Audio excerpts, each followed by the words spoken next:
our previous session, we basically discussed that we need to have a daily circuit breaker, so a point at which we cut the system off, because we know that our overall system performance, our circuit breaker for our overall system is sitting there at around about 3200. So if we roll this back a little bit more, we'll go back 6 months, and you'll see that we've actually got a max drawdown of about 3180, so 3200 is going to be our max drawdown.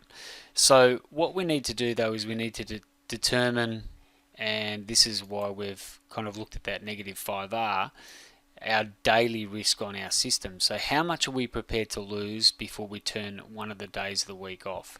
So I've nominated a value of around about negative 1600. So once we hit that value, we're going to turn the system off, and well, not the system, but that day of the week off. So at the moment, as it stands, we're looking, we're not looking too bad. If we go through these days of the week, Monday, Tuesday, Wednesday, Thursday, obviously we have to keep an eye on that day of the week, and then Friday. So as you can see from our performance summary, and we'll just roll this forward, things are going pretty good. We've got new equity highs coming in. We've had a little bit of a flat period, but this is coming into September. So September is the month that that we're rolling forward here. So let's do that. Let's roll forward, and remember that we're looking at purely just days of the week. So we're not looking at optimizing stops, targets, trailing stops, and time of the day yet, but we're just looking at what kind of a performance improvement we can get on days of the week. So let's roll this forward. Let's go forward a week,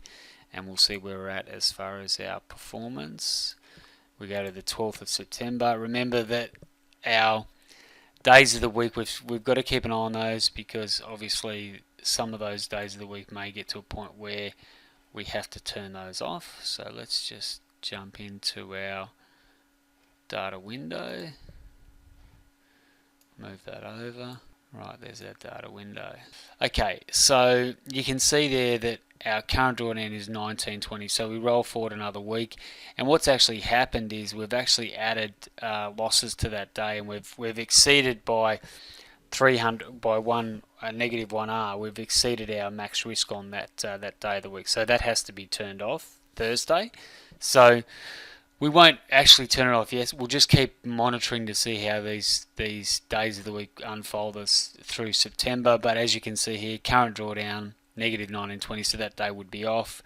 We've set it up on our R tracker. So if we go into our R tracker here, you'll see that we've got we go format.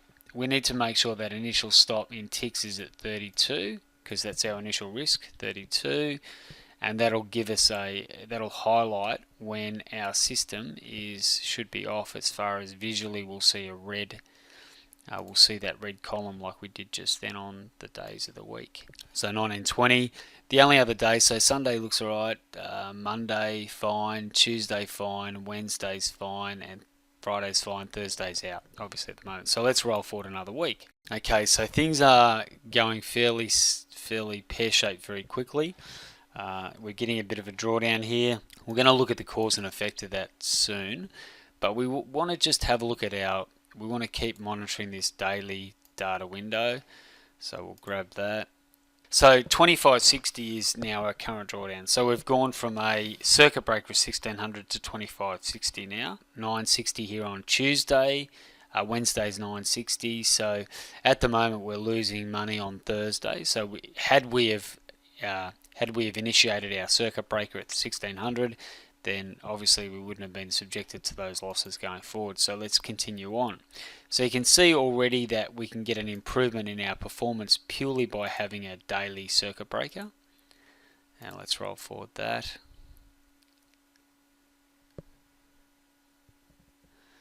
And again, let's do our view data window. It's going to have to be done twice.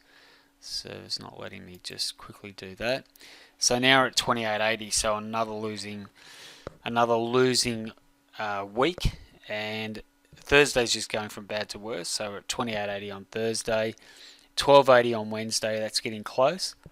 So getting really close on Thursday. Now let's roll this forward another week. So September has been fairly ordinary for us as far as performance. And we'll see how we're going here on our data. We get a little bit of a kick up towards the end this, but let's have a look at our data window again. It's just that double touch. So, Tuesday's off as well. So Tuesday hits our max circuit breaker. Thursday's at 28.80. So we're kind of losing money hand over fist on Tuesday and Thursday. Everything else looks okay. Wednesday's getting close. So you can see obviously that there are some advantages by initiating our circuit breaker and applying that with our system rather than let the system just run as it normally does. So as it stands at the moment, we've basically given away $1,920 by not having a day of the week circuit breaker. So that's a massive improvement on our system had we have initiated that. So this is one of the things that you definitely want to consider as part of your trading and making sure that you have that circuit breaker in place. So we're going to talk a little bit more about what happens next in regard to the strategy. So how do we enforce that circuit breaker, and we'll go through that in the next part of our session.